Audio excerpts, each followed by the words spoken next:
Hi, Linda. Can you hear me?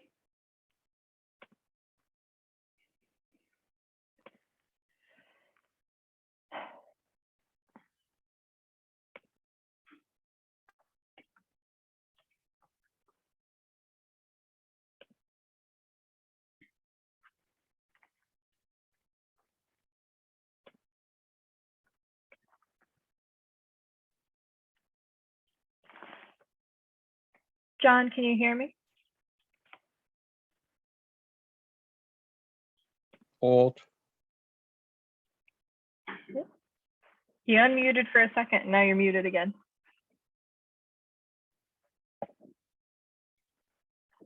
Alt A. How's that? Oh, there you are. I don't know. I I never get this right, you know. Hey, hi Linda. Linda, are you I there? think she's still connecting. Okay. Hi Isabel. Yeah, I've been on my computer now probably since we spoke last. Just going over, writing my notes, and I'm good. I'll leave you be. How's everything? Fine? Yeah, everything's good, I think.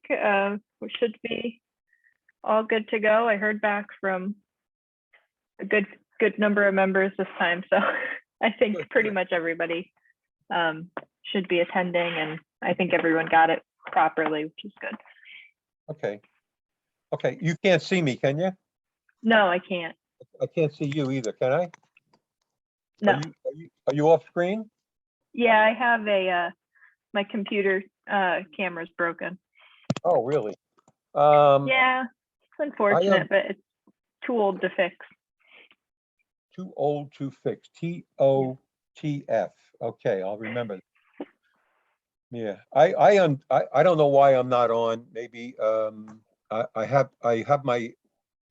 my camera on. I don't care, but I wanted to be imposing if that was possible. No. The host has asked you to start your video. Start my video. Okay. There I am. Okay. Yeah, there you go. Not too bad, right? Not too dirty a background, huh? Nope, we can see you. Okay, Not too good, dark. good. Yeah. Oh, good. Well, yeah, it's a dark house. What can I say? You can't see the dirt if you have a dark house, That's strategy. Yeah, that's a strategy. Yeah, yeah. Um, so, uh, um, so what, you have a laptop and it's too old, huh? Really? Wow. It is. Yeah, I have a Mac, and they told me they don't make the parts for it anymore. No. Yeah. Yeah.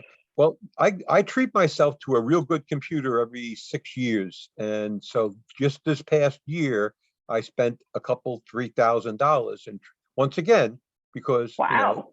I don't want to really let anybody know that I do that, but I need a lot of memory and I just want to be able to do my thing. And so. Well, and then it lasts, 6-7 years, which is pretty good for a Well, laptop. the last one I still have running. It's downstairs. I use it for other stuff, but it's probably 8, 9 years old. Yep. And this one here will last me the rest of my life. So that's that. Yeah. Yeah, I think this one's like 7 years old, and that's why they have determined that it's obsolete, and they will no longer fix it for me if something goes wrong. Yeah, right. And that's by design, is that Oh yeah. it's my first computer was a Mac. Our first desktop was a Mac. They didn't make laptops when I bought Right. that, and that had anyway, I'm gonna stop. You have to think. So all my thoughts are together, they're in writing, they're together, and I just really completed my presentation, which will follow yours, which you'll probably disregard everything you said and just go on and on anyway. And then we'll go from there. I decided that I probably will bring up those two issues. One is the feasible and prudent alternatives not shown on the plan. And the second is not stating for the record why we approved it. I think it'd be better that we just expose Get that. ahead of it. Get ahead of it. Eat it. It's ours. We own it. And, and that's it. What can I say? But either you could do it and I can just support it and then go on and give you. Okay, And yeah, I will let people in from the waiting room. okay, very good. Uh, Before we start, I would like to welcome our newest member of the committee, John Dilworth. We also have David Holcraft, but I don't see him here yet, but maybe he will be here. I would also like to thank Linda McDonald for filling in for our secretary, who is just starting, I think, this last week was his first week. And also John Valenti, who was here, who we appreciate him being here because he is retired and is taking life easy now. Thanks for being here, John. My pleasure. Okay. So as you noted from the agenda, we will begin our meeting with the audience of citizens tonight rather than our regular agenda. And we will try to answer anybody's concerns or questions that they have about the. John, this Yeah. this is Linda. Yeah, hi, Linda. For additions and changes to the agenda. Yes. The agenda I pulled off the website, and there's two item 8s. Yes. And I would like to be able to renumber everything after the first 8 and start and continue with number 9 instead of repeating 8 twice. Commission open discussion. Yeah, You want to begin with that? no. So there's a typo in the there are a couple typos in the agenda to address. Oh, okay. Okay. So there are 2 number 8. So I think I Linda's would like saying to she start wants with. to. Oh, I Oh. see it. Yes, you're right. Okay. Yeah. So I just wanted to match up with the minutes, so I would like to be able to, with your permission, the board's permission, to renumber those. Absolutely. Yes. Okay, we give you permission. And I would also, a couple other changes to the agenda. I'd like to mention another typo. Okay, The yep. initial agenda that was posted with the town clerk says February 7th, 2021. Oh, yeah. 2022. 22, right. Just wanted to formally acknowledge that it's been corrected.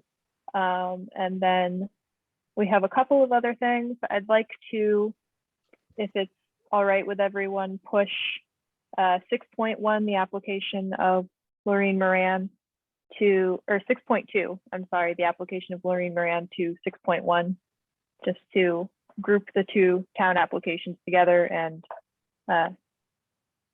fit Laureen's schedule a little bit better as well. And we also have a change noted.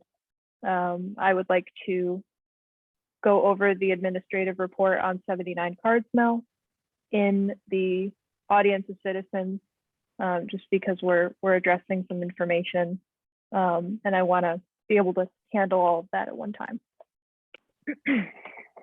Okay. So anyway, let's get started. I was just trying to say that we're trying to answer the questions here on the 79 Cards Mill Road, mainly because we thought we would have a fairly large audience that wanted to ask questions about it. So we will start with that. Try to limit your questions now to maybe 3 minutes if possible, because we do have a lot of other business on the agenda today. We'll start out with the 3 people, if they're here. Ms. Carol Briggs can go first to ask her questions. Then we'll have Ms. Carol Williams second. And if Greg Mooney is here, we'll have him go third, okay? So let's start with the questions, and we'll have Carol, hang on a minute, who was that? Oh, Carol Briggs, I'm sorry. Lost my place here. So why don't we have her ask the questions as to this application that we have? Good evening. I'm Carol Briggs. I live at 61 Johnson Road. I am very concerned about how the application for 79 Cards Mill Road, the event hall, was approved. I'm still trying to get information about the status of Mr. Valenti and Ms. Kislyak as which is the designated agent, if both are, if one was there a period where they overlapped or didn't overlap? I was trying to get a copy of the report. I understand now there is no written report. That makes it very hard for a citizen to be able to understand what's going on if the agents aren't actually even bothering to do a written report when they're approving a project. And it gets into the system, it gets published in the paper, and I can't even get a copy of the report to find out what it was that was approved because there's no written report other than the application. So procedurally, I don't even know who had the legal status to do what was done. It's my understanding from Ms. Kislyak, she said that she did the walkthrough at the property, but Mr. Valenti is the one who actually signed off on this. Again, I'm not sure how that happens, other than I understand Mr. Valenti may be familiar with the property. But when all is said and done, this was never flagged by a soil scientist. And so the property, which is a peninsula jutting with the 10-mile river on three sides of it, extremely low land, nobody ever flagged it for soils. So I don't know how anybody could have signed off that this was or wasn't regulated activity within a wetlands area, because you don't know where the wetlands are.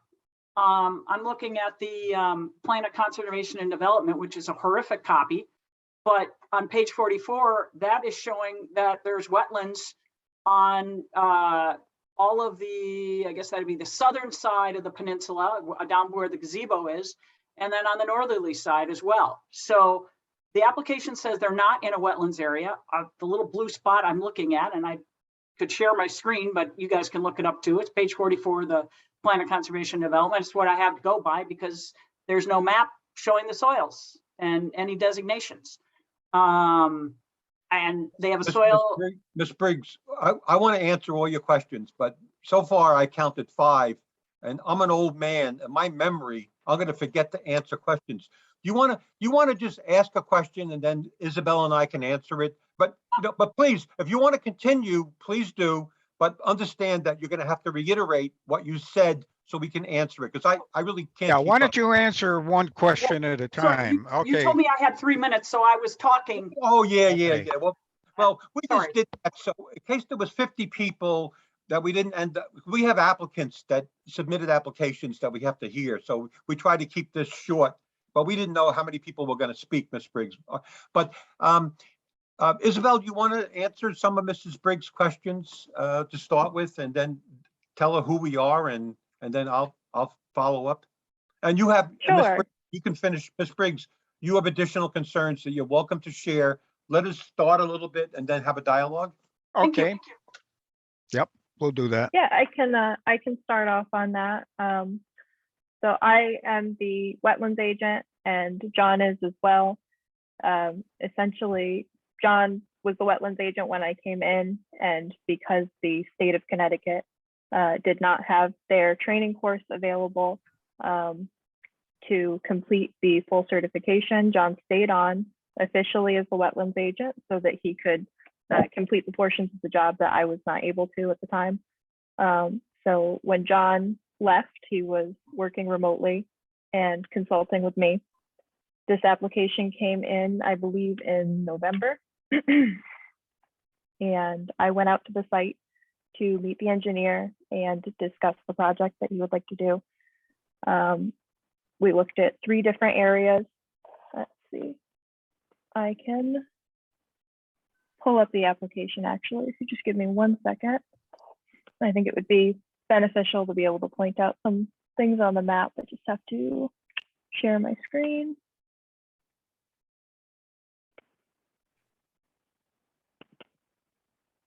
Okay.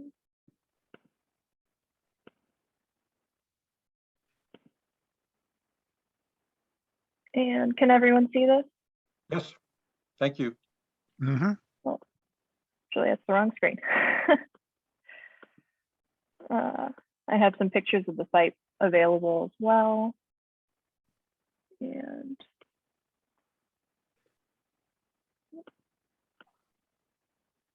oh no, this is the correct one. Okay. So this is the application itself.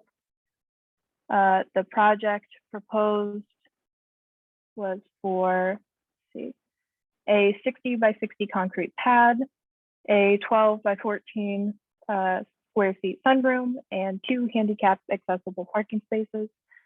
I went to the site to evaluate the application, and I met Norm, the engineer.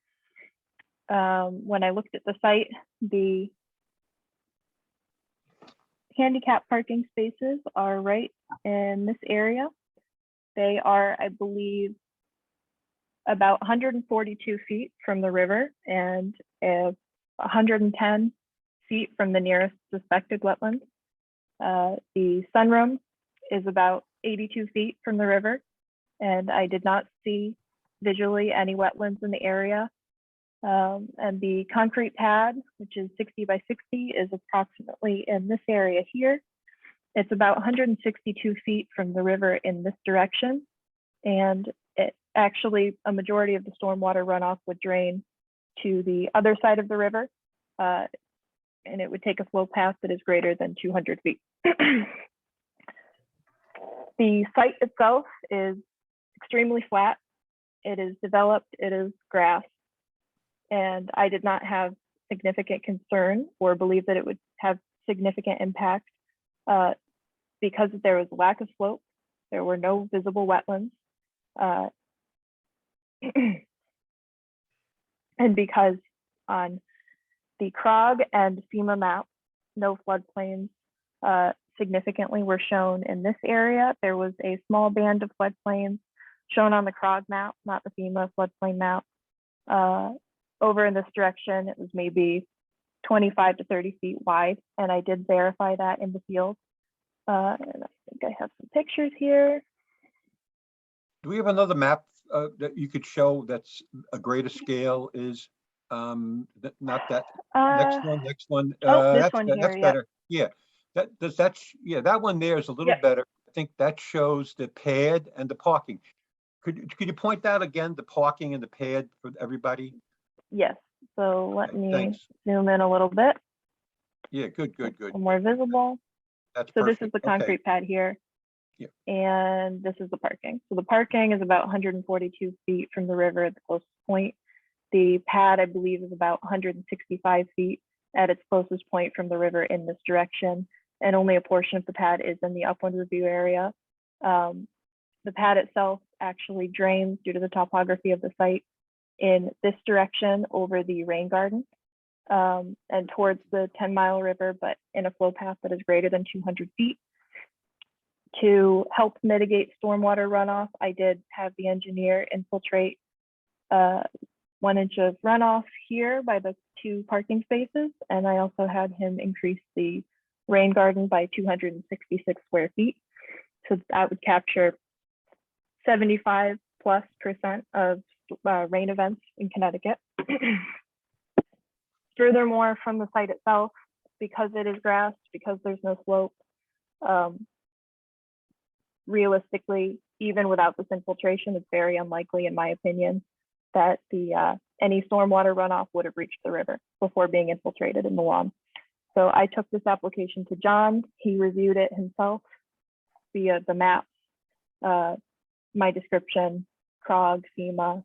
I think he used some other resources as well. And he also determined on his own that there was no greater than minimal impact for this project. Which means that we can get that he gave it the administrative approval and the we did not have to take it up at the meeting. Right. I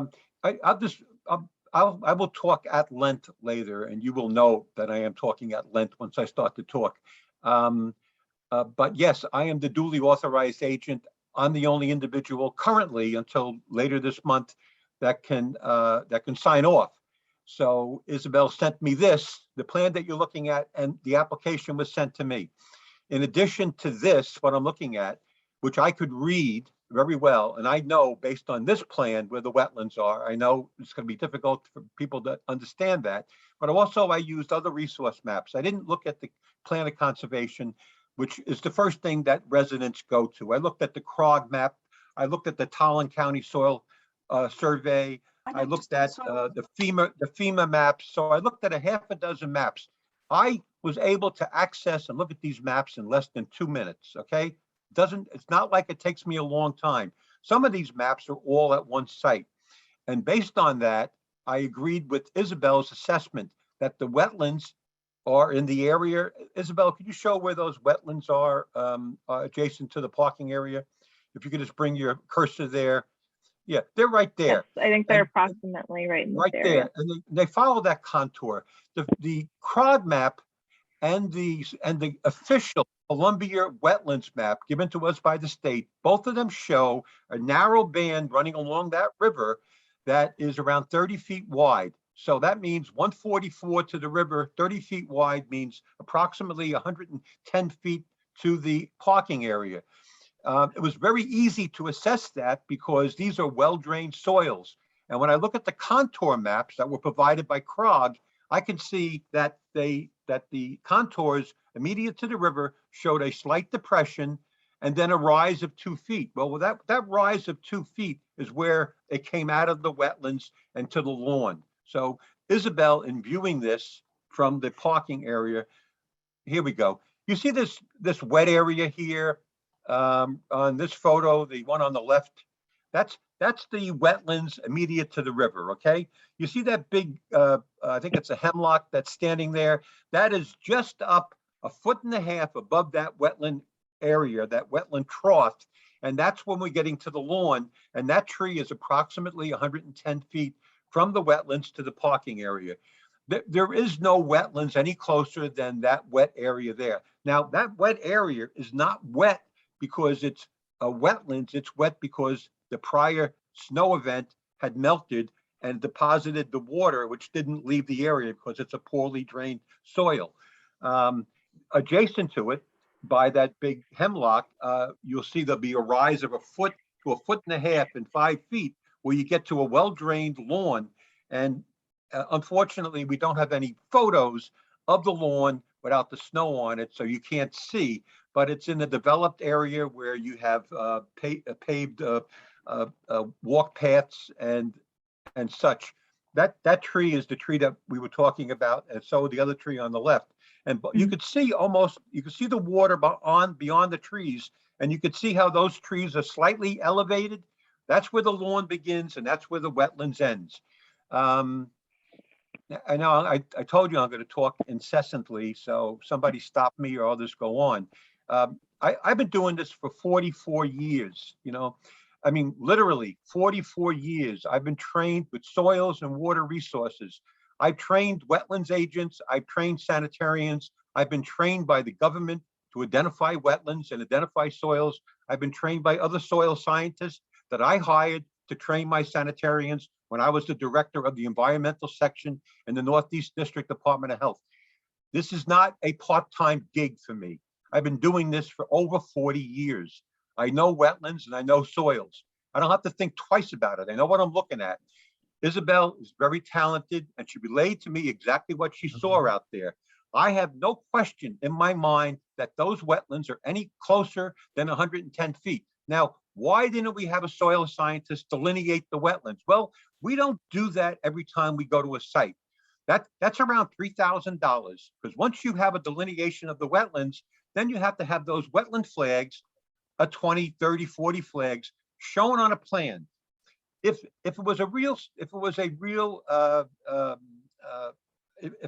type of development was such that it threatened the wetlands, it was on steep slopes, there was a lot of digging, a lot of excavating directly above the wetlands, we probably would have brought it to the commission. Given that it was 100 feet back on a 1% slope in excessively well-drained soils. When I say excessively well-drained soils, I mean sand and gravel. So these soils are all sand and gravel underneath that topsoil in that lawn. and the water drains into it.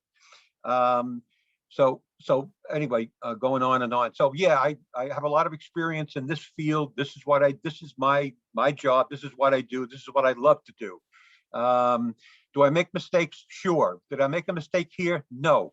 Is there any threat to these wetlands from this activity? No, there are none. In fact, to be honest with you, and I could argue successfully that actually there's a negative impact to this wetlands from the development that's proposed. Why? Because we're infiltrating 1 inch of runoff from that roof.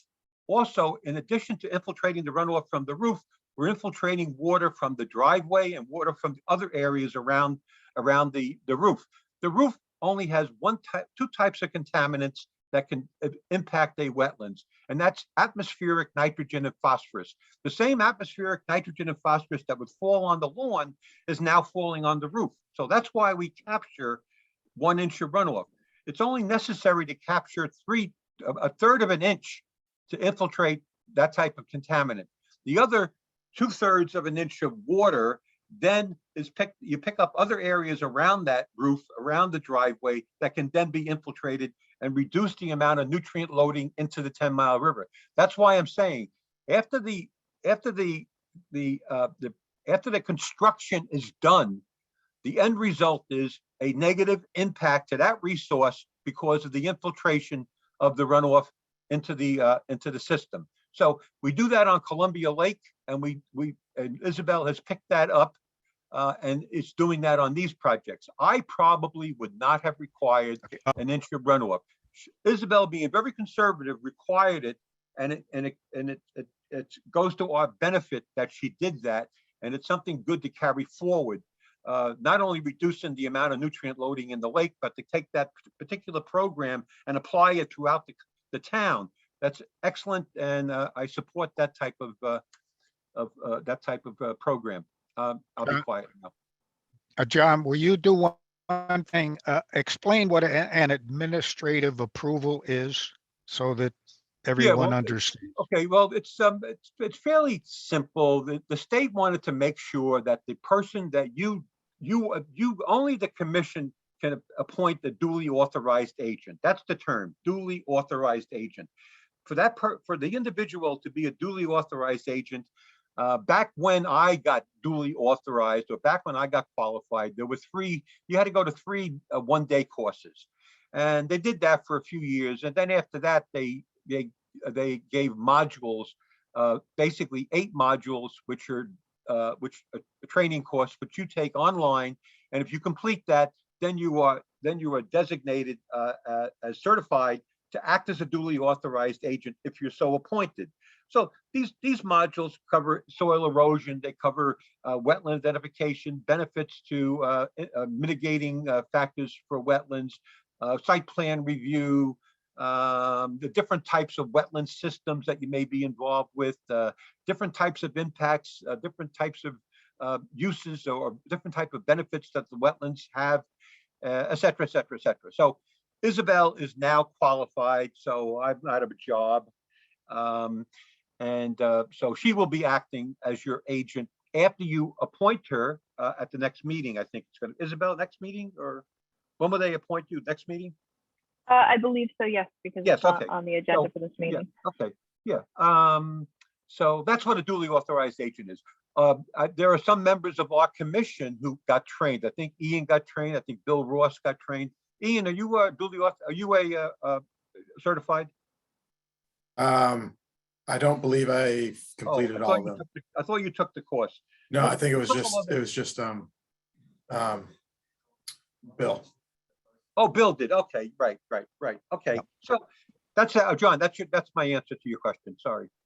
Well, no, because what is an administrative approval? That's Okay, the question, John. Okay, so an administrative approval can only be issued by the agent if it's determined that there is a very little. What's the wording? I can't bring my screen. Isabel has her screen up. No greater than a minimal impact. Yeah, the definition for our action is that there be no greater than a minimal impact. So by definition, we cannot approve anything unless it's no greater than a minimal impact. I don't like that wording. That's it's too convoluted. Basically, if there is little to no impact from the activity, then we can do an administrative approval. We do them on the lake. If what will happen is we'll manipulate the situation on the lake. Somebody will want to have a shed 50 feet from the lake. We will say to them, I will say to them, if you want it 50 feet from the lake, you got to go before the full commission. Well, what if I put it back 65 feet? I said, well, you put it back 65 feet, you put a stone all around it, infiltrate at least an inch off of it, et cetera, then I'll do an administrative approval. I will not do an administrative approval unless I know that there's no to minimal amount of impact to that lake or to that resource. In this case here, there is no, other than the construction, and in my notes, which I don't have in front of me, the only way that there would be an impact to that river, the only way would be during a 4-inch rain event, that maybe during construction of that parking area, if it were not protected, there was no silt fence, that parking area is the only activity that could make its way to that river. And it would only occur in a 4-inch rain event because it would take that much rain to move the sediment from that parking area. And during that 4-inch rain event, the 10-mile river will be moving 100,000 tons of sediment down it during that 4-inch rain event. So that's the conundrum here is we're protecting that river and we're protecting it from anything less than a 1-inch event. Anything greater than a 1-inch event, the resource is actually generating a lot of sediment because of the nature of the resource. It's a river, and that's what it does. It just moves sediment, which is good, as long as we don't contribute sediment. So my estimation is there'll be less than a half a wheelbarrow that could ever get to that river, and that's if the site was unprotected and it rained 4 inches. And I didn't come up with those numbers just jockeying around. Those are real numbers. And I doubt that even a half a wheelbarrow would get there in a 4-inch rain event. Okay, thank you, John. Do you have any more questions, Carol Briggs? Yes, please.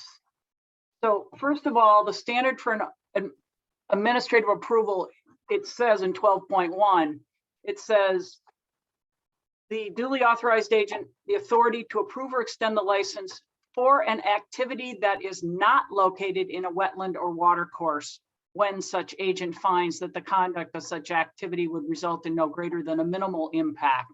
Well, first of all, you had to find that there was no wetland or watercourse, which nobody did a soil mapping of it. And John, I know you know your stuff, but soils determine what wetlands are just as much as vegetation, if not more so. And nobody did a soil map. And to be pointing out. Yes, we did. Yes, we did. Carol, yes, we did. No, the applicant did not submit a soil map, which is required under your own regs. No, it's not. No, it's not. Carol, it's not. You want to look at your resource. It's Mr. Valenti, All right. this was supposed to be the public of being allowed to comment. I shouldn't have to argue with the wetlands agent if I'm trying to make a comment. Which do you want? Quiet. I'm answering your question. No, I didn't even finish. You're talking over me, Mr. Valenti, repeatedly. John, let her go. Yep. Your regs specifically require the applicant to have a map for his, it's,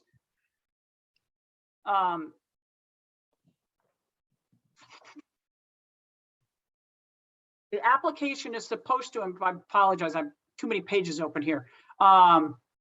It's supposed to include the soils types and designations of wetlands.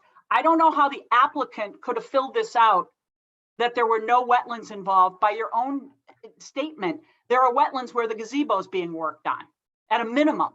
Your own conservation map shows there's wetlands on the other side. So to say that there's no wetlands being impacted can't be ascertained. And they should have had a soil scientist evaluate the property. This is a huge commercial development. You guys can call it what you want, but it's a huge commercial development for the area.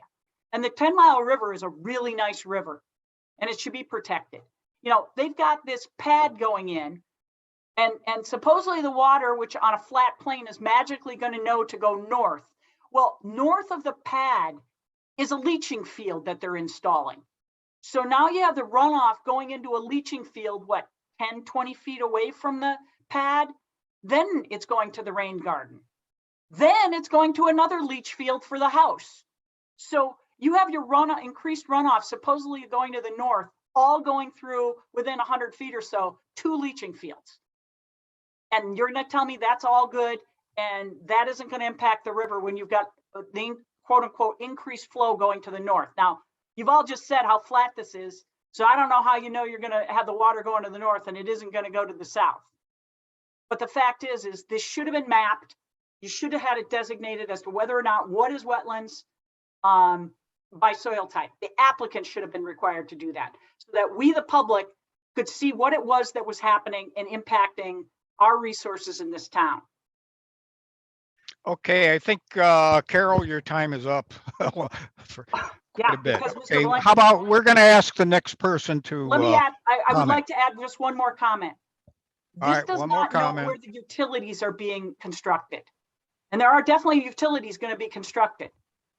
So those are not noted on this application and they clearly are a part of this project. And they're going to be all over that area. Okay, thank you for your input. Okay, the next person that we would like to have speak would be Carol Williams, Williamson, Ms. Carol Williams. Is she here tonight? right here, Okay, do you want to ask your questions, Carol? please. I'm talking about regulation 53.22, which is the construction of the tent. If you look at your map, you can see that the elevation of the tent area is the same elevation as the rain garden, 274 feet. The elevation of the wetlands area is 272 feet. I've lived in this area 50 years. I do know the topography down there. I used to be able to fish in that area. And I've many times seen that area flood because it's a large area of sloping land that all slopes down towards the river. And I'm concerned that you are giving a wetlands permit in an area that periodically floods. And they have a concrete pool in the back, which is lower, but that's filled with silt because it periodically floods. I'm just worried that this area will be flooded. And if you give them the permit, then the P&Z will allow this project to go forward. I've spent a great deal of time looking at maps from the area. I went to the National Resource and Conservation Service, which maps out the area. That's where the state of Connecticut gets its maps. And the mapping was done by a satellite, not people walking the land and digging test holes by and large. It was done by the University of California, Davis. And it's for sure they didn't send people out here to walk that river. Yes, it is a little lower, but a little is the operative word. And I do believe that you really need to do test pits there to know what the stratification is in the soils. You cannot tell by the surface, especially in December, what plants are growing there and how much saturated soils you have there. And I would really like you to get out there and do the digging and make sure that you do not have saturated soils. Because that Okay, thank you. floodplain right along the river is only 2 feet higher than the area where this tent is, the area where the rain garden is, the area where the septic systems will flow. The runoff from that hill will flow through those septic systems. And I Okay, would thank you, like Carol. to look at 52 Your or time is 53.22. Your time is up. Okay, John, would you Okay. like to answer that? Yeah, first off, the FEMA maps do not show a floodplain to the extent that Carol, hi, Ms. Williamson, do not show a floodplain to the extent that Ms. Williamson has described. The elevation of that area is significantly higher where that pad is to where the river is. The bank around the river is 3 feet higher than the base of the river, and then the wetland area is 2 feet lower than the area where the lawn is. So you're talking about 5 foot difference in elevation, and from there you climb a little bit more. The pad where the tent is going to be does not flow towards the septic system. It flows towards the pool, which you could see in the aerial photography, and then through the pool into the resource system, and then down into the river. It does not flow up towards the septic system. That is not correct. So that doesn't happen. That does not happen. So the floodplain is not delineated on the FEMA map. That's the maps we use.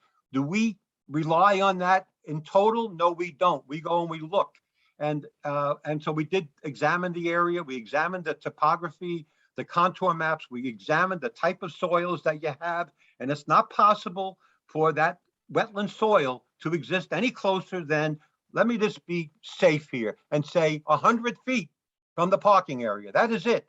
And it doesn't require that we delineate the soils. We do not delineate the soils every time we issue an approval, either for the Wetlands Commission or an administrative approval. We don't go out and delineate soils. We look and we see if there's any major concern. We look at the resource maps. We look at the activity, the proximity of the activity to the resource.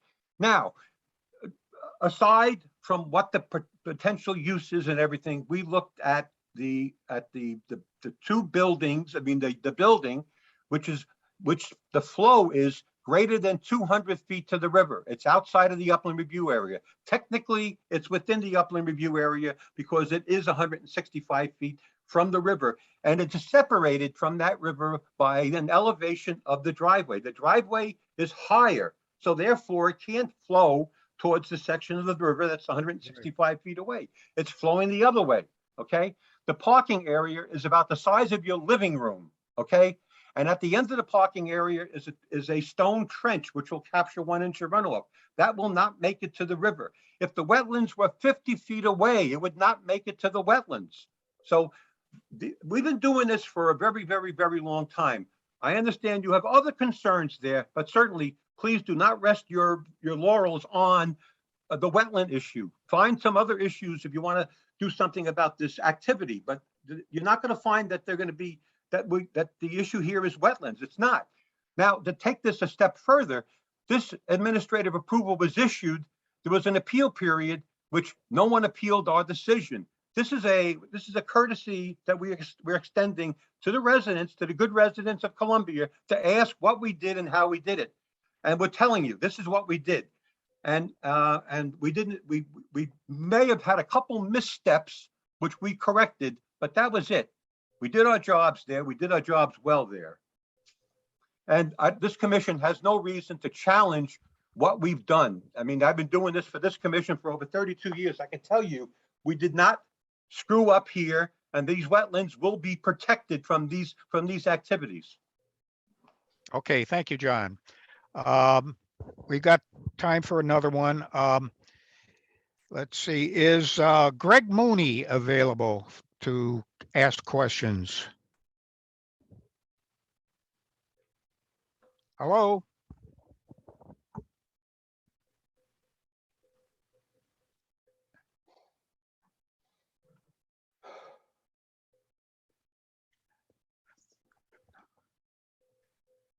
Get out of, how do I get out?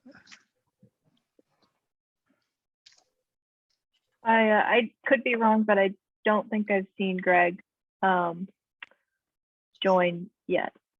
Excuse me, If he's this is planning Ms. to. Briggs. I do know he's on by telephone. He's the Oh, phone he is. number, Okay. the 860-455. I'm not sure if he Okay. can unmute himself. That's the problem. Thank you. I will unmute him. The 455 you said?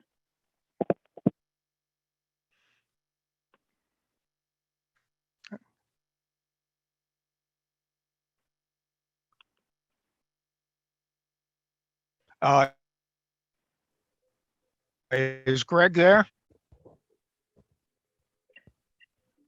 He's still Greg, are muted. you, He's still Greg, muted. if you're there, I've asked you to unmute. I don't know if that's working if you're on the phone.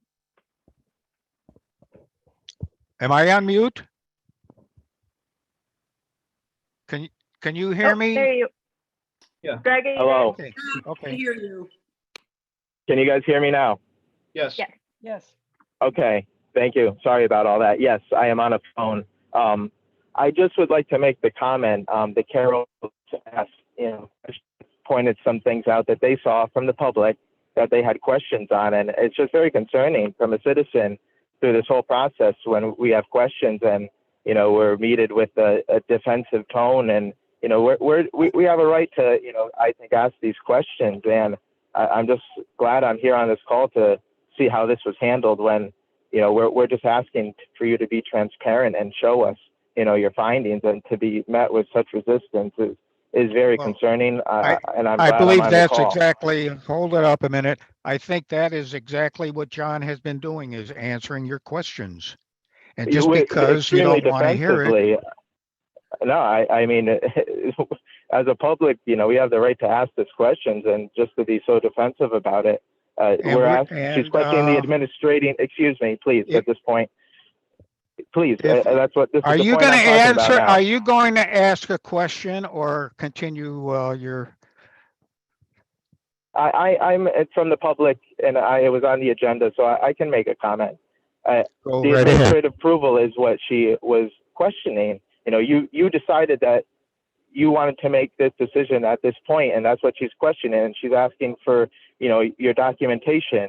And in my interpretation, we're not seeing that. So that's my question. That's what I'd like to point out. And boy, we have our timestamp here. I'm shortly running out of time, so I'll leave you time to rebuttal on that.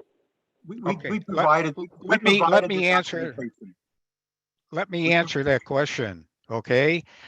We are going to have an administrative approval vote tonight. So No, at John, the end of this, and pardon John, me? no. John, no, Oh. no. John, there's Oh, okay. no. Unfortunately for the residents, I don't think we have to have one. no, it's passed. The opportunity for the commission to overturn our decision has passed. You can consider it for sure, but I should say, my apologies. The opportunity for the appeal from the residents is passed. The commission can decide to either take the application tonight or leave it the way it's been settled with the approval, the administrative approval. My apologies, I got confused. My apologies to the residents for raising my voice. I'm sorry. I was defensive. You're absolutely correct. But I was also challenged that we couldn't do what we did when I explained that we did what we did because that's our job. And then I was challenged based on what I did. So I was defensive about that. My apologies. I did not intend to slur or talk over anybody. It just happened. But John, yes, this administrative approval is brought to the commission for you to make a determination on whether or not you can uphold our decision or take it amongst yourselves, I guess. Correct. Thank you. Okay, that's what we'll do at the end of this meeting. Okay. So who wants to speak next? Raise your hand. Okay, if there are no more questions, Yes. we will. John, I Yes, believe okay. Carol is. Who's Me, this? I am on mute. Williamson. Okay, my concern is Carol. yes, my concern is there's a significant amount of water coming off the hill that runs through 2 septic systems, not the overflowing of the brook, although I am concerned about that also, but mainly I am concerned that there's a fairly significant hill behind this development that will have water running over the surface of it. And we do get some significant rains here, and going through the septic system, through a rain garden and into the 10-mile river. That's my concern. And I think this area needs to be flagged because it has never been looked at for the structure of the soil under the surface. That is my concern.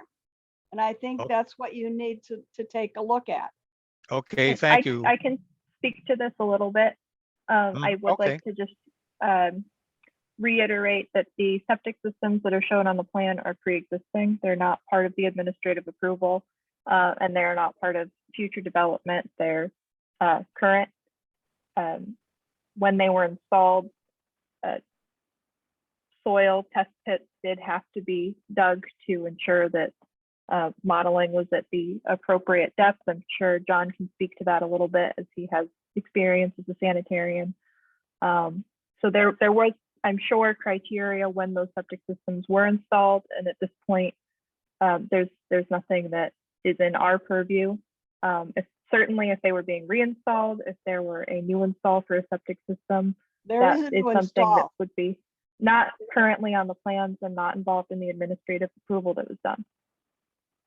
Okay, thank They you. are putting a new septic system in for the bathrooms for this event area. Wedding and Right event. now, the only thing that we can speak to is what's been brought to the Wetlands Commission. And that It's is right on the plans. on the plan that was Yes. approved for this administrative approval, there is no new septic system. The septic system that is in place on the plan that was approved is currently in place. And the only actual activities that were approved within the administrative approval were the installation of the concrete pad, the sunroom, and the 2 parking spaces. Will they have to come back to you for the installation of a septic system? Yes, We don't as long know. as if they are installing a septic system within the upland review area, but at this stage, I have not received any application. Because it's not within the upland review area. It's over further, but an enormous amount of water is going to go through that. It slopes downward from the road all the way to the 10-mile river over that septic system. Over that new septic system. But it's not in the review area, but it will cause a problem for the river. I think at this stage, and Rich, you can jump in here if you think I'm incorrect. I think at this stage, we really just need to focus on the administrative approval that was done. I can't speak to an application that I haven't received yet. And I don't think that the commission can review an application that hasn't been received yet. Have I to don't- wait till we get it. Yeah, Application. Understand that. I don't think it's appropriate to talk about something that you haven't seen. Yeah, I understand that. I'm on the zoning board of appeals and I know how all this works. It's just a concern that I have that it won't be reviewed, but will cause a problem for the river. Because it's outside of the 200-foot review area, but will carry water down through it and down to the river and into the wetland, the rain garden, which is the same elevation as the tent platform. I'm afraid the whole bloody thing is going to flood. And again, to speak to that, John can again add more. There is a setback for septic systems to any kind of wetland or water course to ensure that it isn't contaminated. If the septic system, should they propose one, be outside of the upland review area, I just would like to note that Columbia's upland review area for areas of special concern is 200 feet. That is a very conservative number. I think it's a fairly recent number. I believe the commission adopted that in about 2008.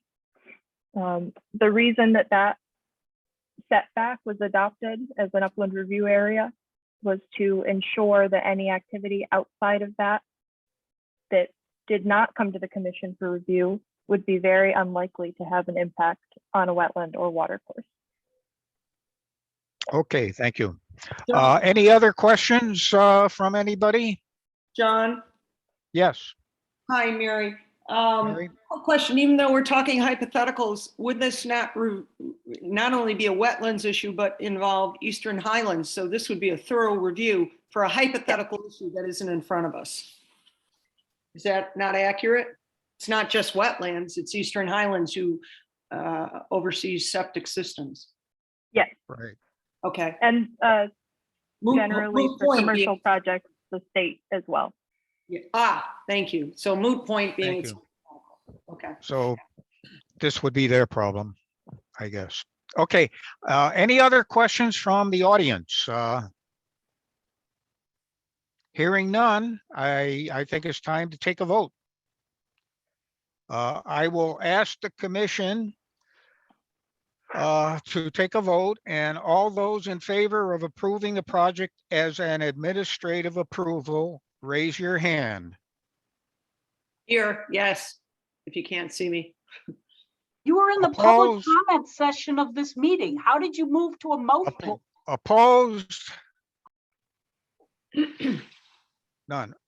The motion is carried. Okay, I guess we're gonna go to the second item. We're finished with this project.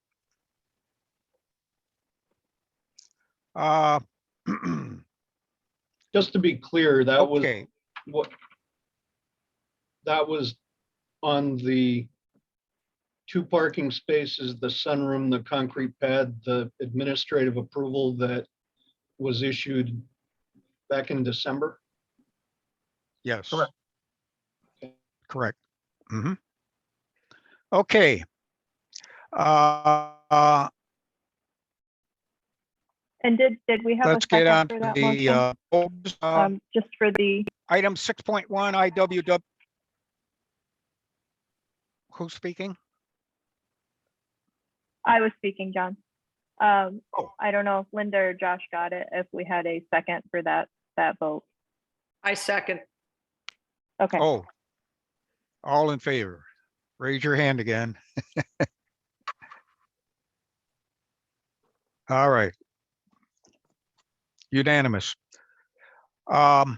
Okay, the second item on is under old business IWWC 2122-13, application of Jason Noazd, owner of Town of Columbia, repair of town dock at 18 Lake Road or Two Beach Road, assessors map 013D, lot 019 in the LAR zone. actually, John, I did want to possibly have a little bit of a change to the agenda, which I mentioned at the beginning. Oh, okay, yes, I'm sorry. Just to see if Maureen Moran, are you here? Or anyone representing, She's muted. She's muted, I think, though. Muted. Oh, There I Okay, am. Good. Oh, thank you. Okay, so I think if we can cover that application first, that way we can. yes, okay, I'm group- sorry. Group the two Okay. town applications. Yeah, this is IWWC 2122-16. The application of Laureen Moran to rebuild a lake wall 100 feet long and 32 inches in height at 210 Route 87, assessors map 0128, lot 055 in the LAR zone. You want to fill us in on that, Isabel? Yes, so this came to us in December. Let me just pull up the meeting packet really quickly, because I have some pictures to share with everyone. Let's see. I went out to the site to meet Maureen and her contractor and discuss the project. They'd like to, as you said, John, repair about 100 feet of lake wall along their property. I have some pictures to show everyone because it has been in front of us for a while now. So this is something that either will have to be voted on in favor or against today, or the commission will have to formally request an extension from the applicant today. But the site here, as you can see, is very flat. This is their lawn. There's not much of a slope. There is a slope in front of the house that dips down. There's some stairs here. And over to the side here, there's a swale that continues from the road out to the lake. I'll have some better pictures of it to show you. But other than that, it's fairly straightforward. I discussed with Maureen and her contractor that I'd like to see silt fence at the top and silt fence below, as we always do. And let's see, these are some pictures of the current state of the wall. Yeah. Sorry. So there's been quite a bit of erosion. And here as well, you can see that the lawn is really sinking in behind the wall. And I believe, Maureen, you can correct me if I'm wrong, but I believe you said that you've been having the lake overrun into your wall and having some issues with it functionally. You can see it kind of falling down here, and this is the swale that exists along the right side of the property when you're in the lake looking at the house. And here is an overview of the property. So there's a slope here and some steps along the side of the house, and then the yard is fairly level, maybe a 2% slope. And the swale continues down from the road, where I think starts at a catch basin and goes down into the lake. I think it'll be a fairly easy site to control, just mainly with silt fence. The house has gutters on it, so any outlet from those can be controlled, and silt fence in the lake. Okay, very good. So do we need another application on this one? This is something that either we could require another application, or I think it would be best to just request an extension from Maureen if the commission isn't comfortable voting at this time. Isabel, has this been approved by LMAC? Because as you know. It has. Okay. Yeah, it's been approved by LMAC and BOS already. Okay. It was originally approved, I believe, in 2021. And the application itself is still valid, or the permit itself is still valid. And I've had discussions with people from BOS to ensure that it was still valid. So it's valid for at least another year, correct? Yes. So why are we reviewing this again then? I'm confused. This application came to us and there was a little bit of confusion with just the timeline and the process. So if this isn't done this year, and Maureen, feel free to jump in anytime here. But if this isn't done this year, it's something that it would be ready to go next year when the lake does draw down. Not Okay. next year. No, wait. I mean, we were hoping to get it done this fall, but because we didn't, this is Laureen Moran, by the way. We were hoping to get it done this fall, but with all the paperwork and applications and meeting you and getting pictures and everything, it just seemed to get delayed. And so we would just like to have everything in order so that we are ready to go when the lake goes down again. I don't want to keep going with, extensions, because then we're going to run out of time again. It's a small window to work with. So I would love to get this rolling so that we're ready to go. Next. I apologize. I didn't mean next year. I meant really next season. If it doesn't go this season. Thank you. Just for clarity, if you did this with LMAC, we discussed this at our last LMAC meeting, and I'm on both boards to try to coordinate some of this communication. If you're approved for at least 2 years. And we're discussing, should it be longer? But sometimes we recognize with the drawdown, the rebuild doesn't happen. Therefore, you can carry it into the next year. So you should be fine with LMAC. Okay. Great, but I mean, even as a matter of safety, I just would love to be able to get it done this fall. I mean, it was a late drawdown in 2021, hoping for that little bit of an earlier drawdown in 2022. I think the even years are earlier. So You should be fine. You should be fine. Assuming wetlands, from an LMAC perspective, you're fine, assuming wetlands approves this. okay. Great. Okay, do we have a summary ruling on this application? We do have one prepared. Yes. Okay, Would somebody be able to read it, please? Right here.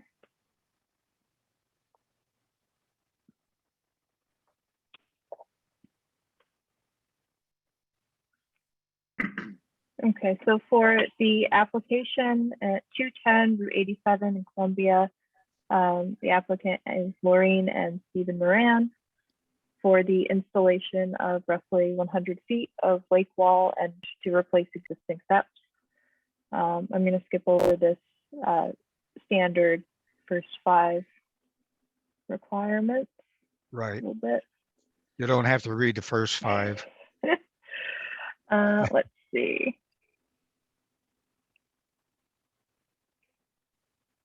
Oops, sorry, my computer's giving me some trouble. The wetlands agent is to be notified of a pre-construction meeting with the contractor and property owner. The intention of the meeting to discuss construction sequence, E&S measures that are required or necessary to protect the resource and stabilization of the site during and immediately following construction. 7, the finalized schedule for wall construction activities, including start and completion dates, sequence of construction activities, stockpiling, stabilization of the site plan, and final plan to be approved by the wetlands agent prior to the start of work. At the initial pre-construction meeting, the owner shall have available at the site 2 stakes with offset reference point hay bales installed below the control point, tarps available for placement on the lake bottom, and covering for any stockpiling. Erosion and sediment control measures will be installed prior to construction to include silt fence below the wall, diversion of any roof drain, and silt fence above the wall and or as further required by the commission or as site conditions dictate. Special consideration will be given to the swale along the property line when installing sediment and erosion control measures to ensure the swale is not impacted. Additional control measures will be installed during construction period if necessary or required. Maureen Moran is assigned the responsibility for implementing this erosion and sediment control plan. The responsibility includes installation and maintenance of control measures, informing all parties engaged on the construction site of the requirements and objectives of the plan, notifying the Wetlands Commission office of any transfer of this responsibility, and conveying a copy of the erosion and sediment control plan if the title to the land is transferred. Stone and lumber can be stored on plywood and placed on a tarp on the lake bed. Maintenance practices necessary to assure proper functioning of erosion and sedimentation measures, routine monitoring and removal of sediment and repairs if necessary. Controls to be monitored prior to forecasted rain events and after forecasted rain events of 3/4 of an inch or greater. 2 triangulation points to be set opposed to the front of the existing wall to finalize the end wall points.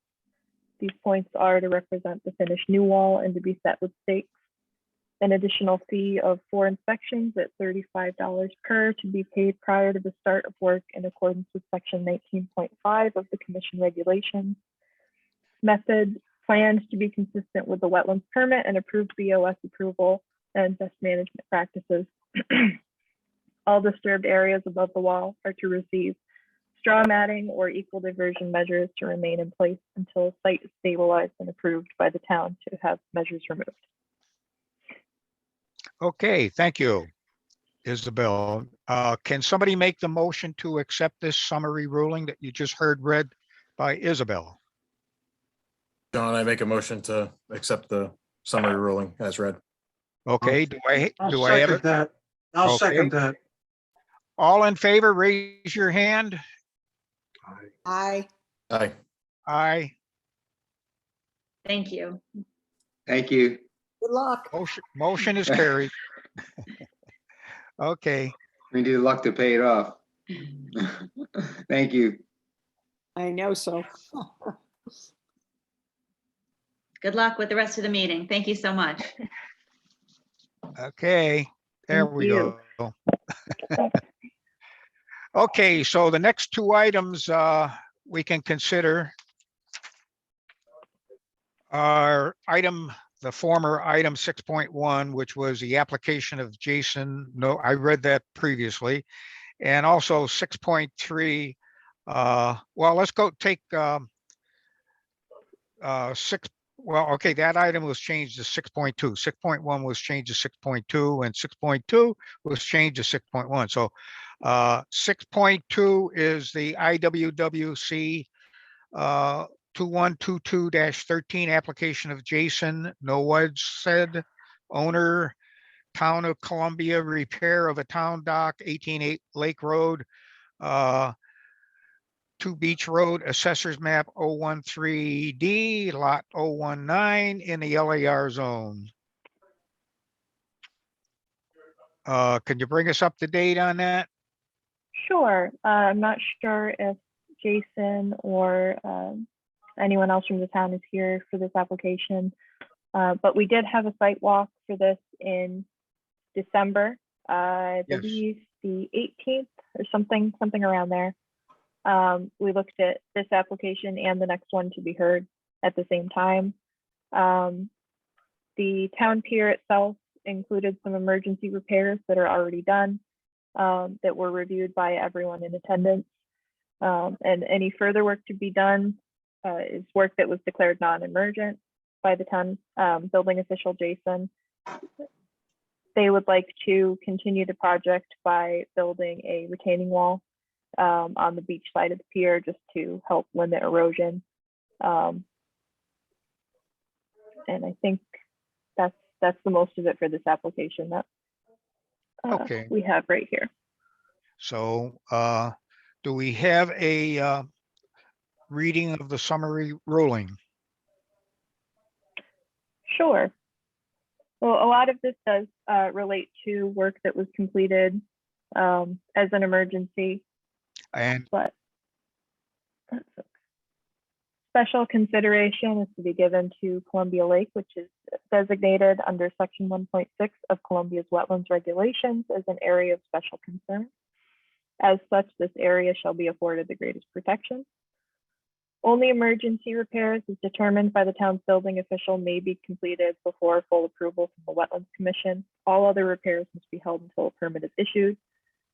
Wetlands agent is to be notified of a pre-construction meeting with the contractor and applicant prior to the start of work. The intention of the meeting is to discuss construction sequence, proposed ENF measures required or necessary to protect the resource, and stabilization of the site maintained during and immediately following construction. Erosion and sediment control measures will be installed prior to construction to include silt fence or hay bales above the site to be disturbed to minimize stormwater runoff to the area. A silt bag to filter anything coming from the area being dewatered.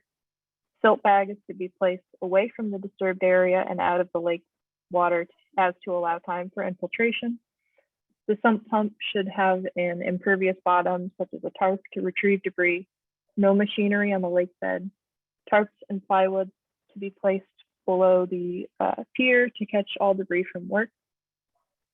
Additional erosion and sediment control measures as further required by the commission and or its agent as site conditions dictate. Jason Nowedstead is assigned the responsibility for implementing the sediment and erosion control plan. Responsibility includes installation and maintenance of sediment and erosion control measures, informing all parties engaged on the construction site of the requirements and objectives of the plan, notifying the Wetlands Commission of any transfer of this responsibility, and conveying a copy of the erosion and sediment control plan if the title to the land is transferred. Maintenance practices necessary to assure proper functioning of erosion and sediment control measure, routine monitoring and removal of sediment, and repairs if necessary. Controls to be monitored prior to the forecasted rain events and after forecasted rain events of 3/4 of an inch or greater. Any disturbed soils shall be stockpiled and all stockpiles surrounded on the lower side with silt fence. okay, we've all heard the summary ruling, and we need someone to accept. I'll make that ruling. motion, John. Okay, thank you, John, I'll Ted. make that motion. Thank you. And we got a second? I'll second it. Okay, thank you. All in favor, say aye. Or Aye. raise your Aye. hand. Raise your hand. Aye. Aye. Opposed? So moved. Motion carried. Okay. Last item under old business is the application of Jason Noasud, owner, Town of Columbia, to repair a boat ramp, remove 1 cubic yard of gravel and replace with approximately 1.5 cubic yards of riprap at 18 Lake Road, assessors map 013D, lot number 019 in the LAR zone. Do you want to read or give us a quick summary of that? I know we went to the site walk on that one also. Yes, so the site walk was the same time as the site walk for the pier. We looked at the site and discussed the reasons for the boat ramp repair. Essentially, Jason says that a number of individuals have been having a difficult time getting their boats in the water, particularly last year, and there's some significant scouring that's occurred, likely due to boat propellers over time. So they'd like to remove some of the finer material and replace it with more erosion resistant material so that people can get their boats in the lake. Okay. No work has been completed. I will say just no work has been completed at this time. They might end up holding off till next year because the water of the lake started coming up a little quicker than expected. But this is something that they'd like to do fairly soon. Okay, very good.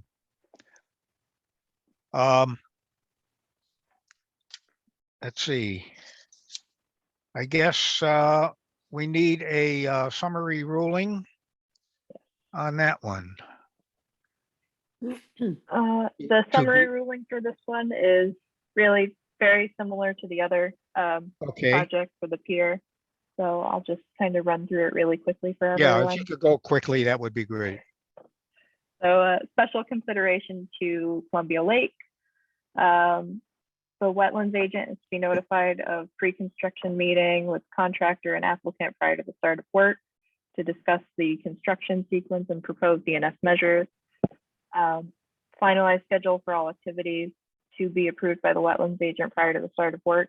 Erosion and sediment control measures will be installed prior to construction, to include silt fence and hay bales above the site to be disturbed, silt bag if necessary to filter anything coming from the area being dewatered, if dewatering is required.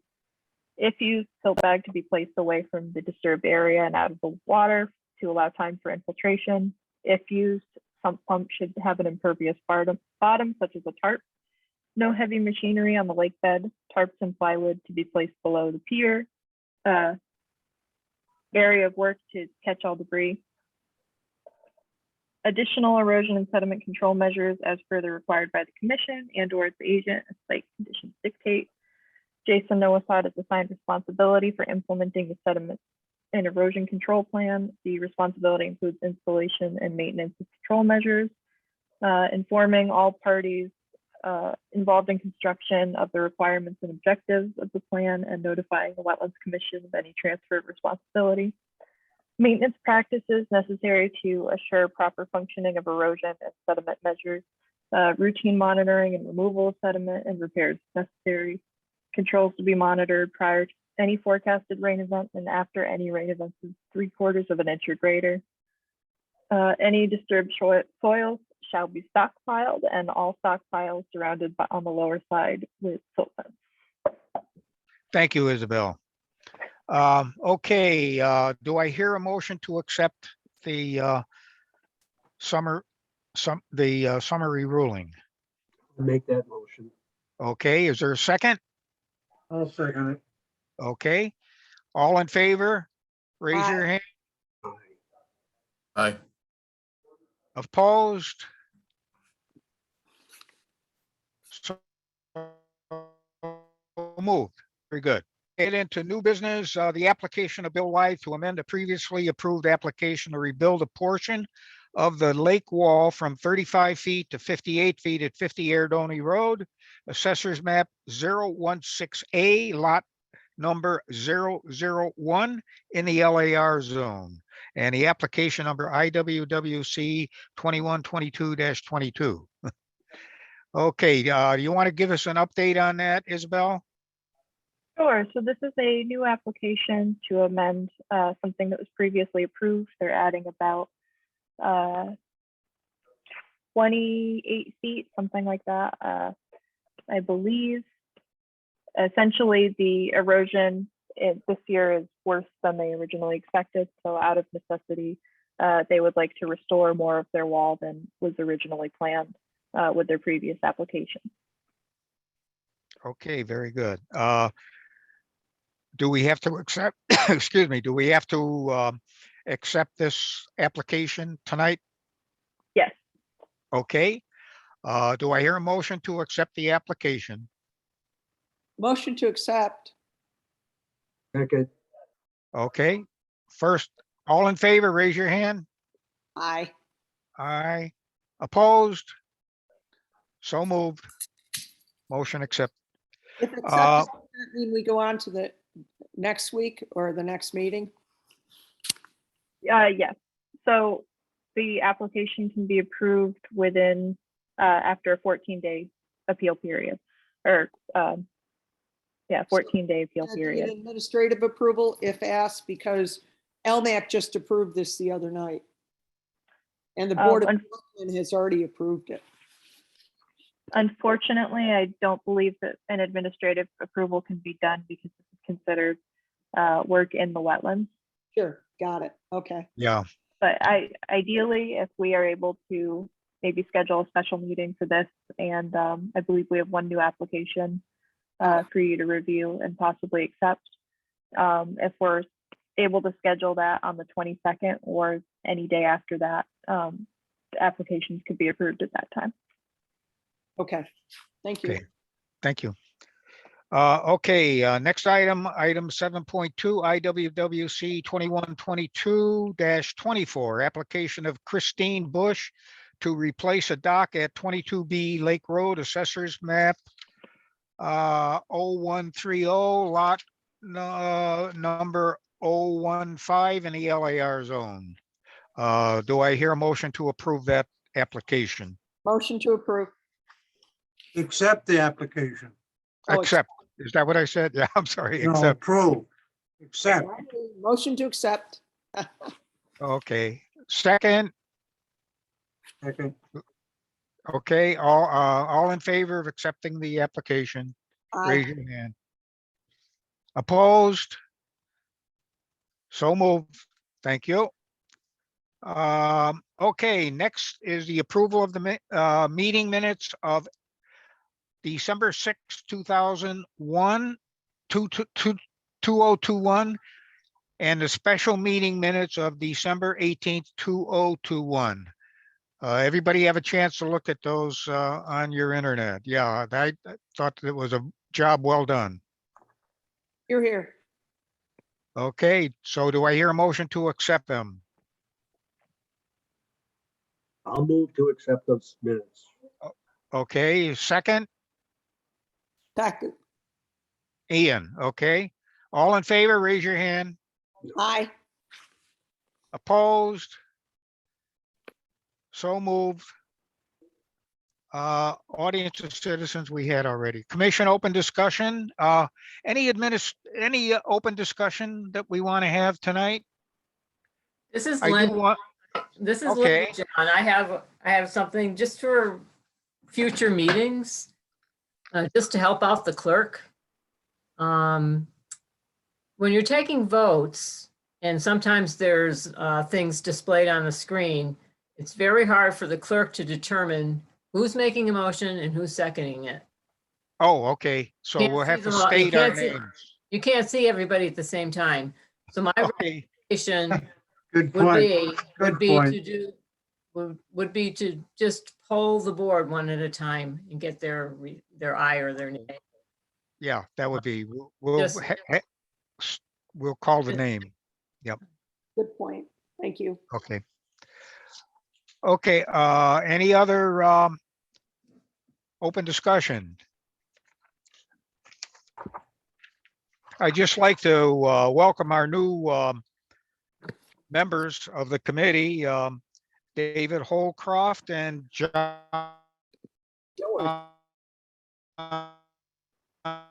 Dilworth, hope you, hope you, I thank you, I guess I should say, for coming tonight, and I hope you had a good view of what we do. So thanks for coming out, and we hope to see you again at the next meeting. Thank you both. Welcome.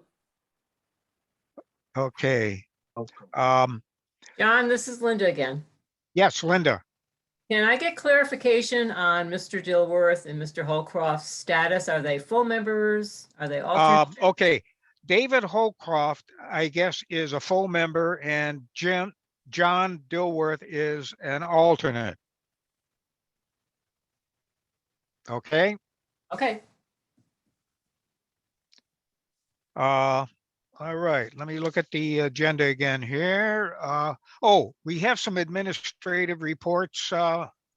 Isabel, you want to get into So those? A couple of them We here. have the, we have the one for Cards Mill Road that we already covered.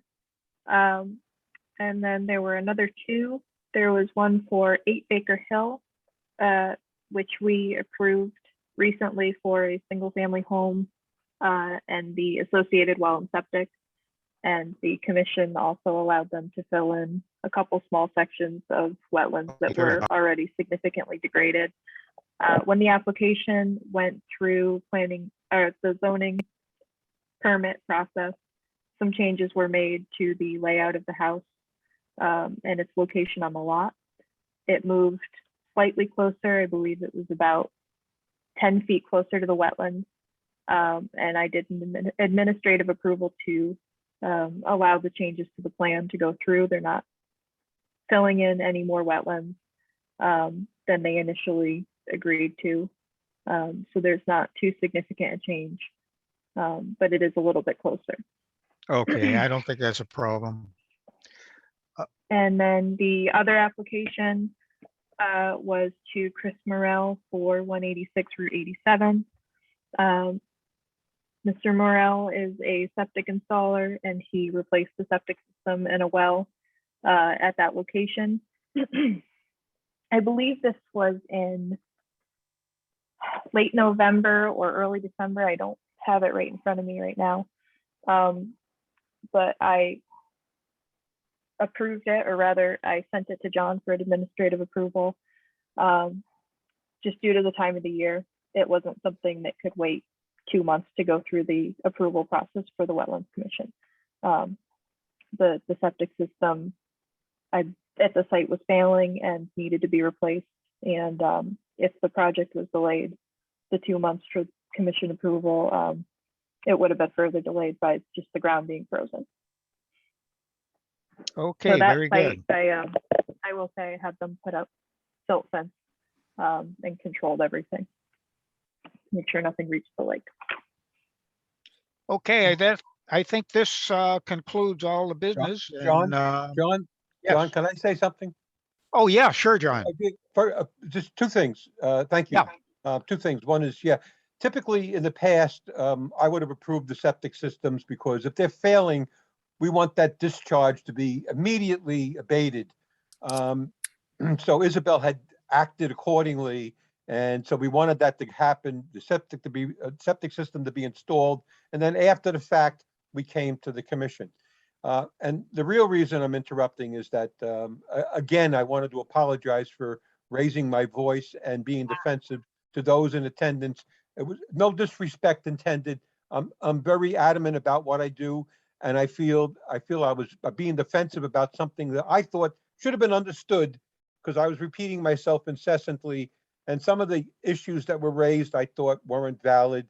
But once again, my apologies to all, and I will formally let those individuals that I had yelled at John, raise my voice. I apologize. I I thought differ, the John. the Carrolls raised their voices too. Yeah, Yes, but thank you. still, we're supposed, this is my last professional performance here. And I didn't want to drag the commission down with me as I leave. But my apologies. You know me now, Ron and John and Tip especially, who's been the only guy that's been there longer than me is Tip. I don't do this. I don't get this way. I even told Attorney Roberts, I said, please speak up, stop me from talking, because I'm gonna, I know myself. And he didn't stop me. It's Rich Roberts' fault for not stopping me. So John, it's the New York in you. I thought you and Isabel did a great. My apologies, guys. I don't There are want, many me issues to to this. reflect There are on you not negatively. wetlands. There are many issues to this, to Cards Mill. I get that. It's not about wetlands. It really isn't. It really isn't. Unfortunately, it's not. I wish it were, so we can then, do something about it. But I tell you truthfully, and we did everything we could, and I think Isabel and I are very happy with the end result. We are. Yes, Okay, sorry. I Hey, think your guys. decisions were perfect. Now, Okay. now I'll tell John Valenti to stop talking. Thank you. Motion to Okay. adjourn. John, motion to adjourn. Bye, Okay, guys. last item on the agenda, adjournment. Do I hear a motion to adjourn? Yes, yes, Mary yes. Okay. Who, Yes. state who said that? Who said make the Mary. motion? Mary, Motion to adjourn. Okay, and Ron seconds it. Ron seconds it. Thank you. Awesome. Okay, all in favor? Aye. Aye. Thanks, Rich. Great job. Thanks, everybody. sir. Thanks for showing up and Best wishes. Thank doing you. such a great job. Appreciate it. You will. Okay. Bye-bye Thank you, now. everyone. Have a good night. Yep. Good Thank night. you. Bye, guys. Bye. Bye.